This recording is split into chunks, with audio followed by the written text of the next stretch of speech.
In the 1940s, one of Germany's most outspoken critics of Hitler was living in exile, not in Washington or London, but in Inwood, at the northern tip of Manhattan. His name was Max Brauer, once the mayor of Altoona, near Hamburg, now a refugee renting an apartment near Inwood Hill Park. He was a compact man in his 50s, with a square, serious face and steady eyes. In photographs, he looked composed and marked by experience.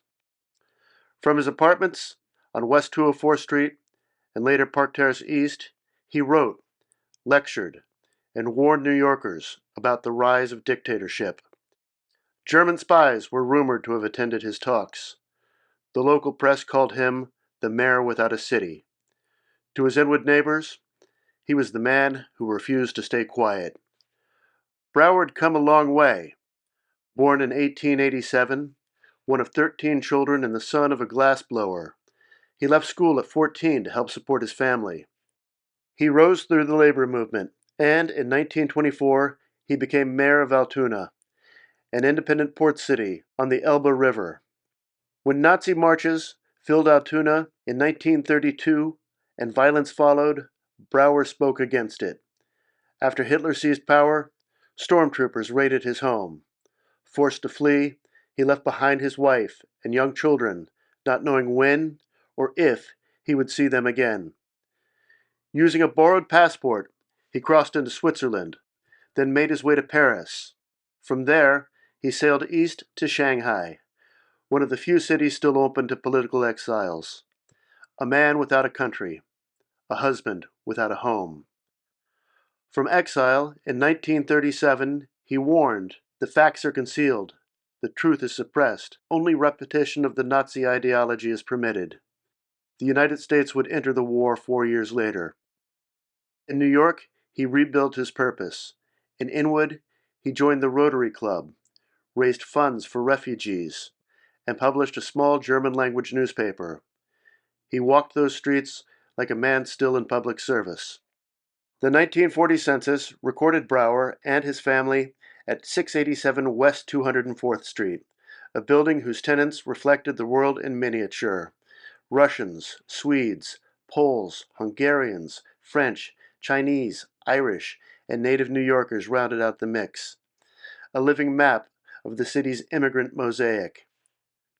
When not dining at home, the Brauers might have treated themselves to ice cream at Schillingman's on Dyckman Street, sweets from Broger and Luson's on 207th, pastries from Nash's Bakery, or sandwiches from Schwartz's Deli. Everyday comforts in a neighborhood that offered him refuge. In 1943, Max and Erna Brauer became American citizens. The years of exile had left their mark. He was no longer the confident young man of Altoona, but a man tempered by loss and experience. When the war ended, he returned to Germany, not to reclaim authority, but to help rebuild. In 1946, he was sworn in as Hamburg's first post-war mayor, helping forge a new path for his shattered city.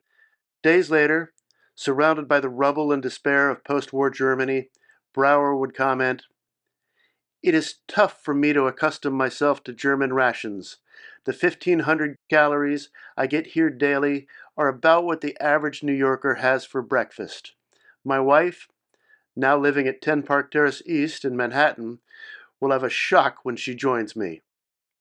Later, reflecting on his return, Brauer told an American reporter, "You can't change nationality like a shirt.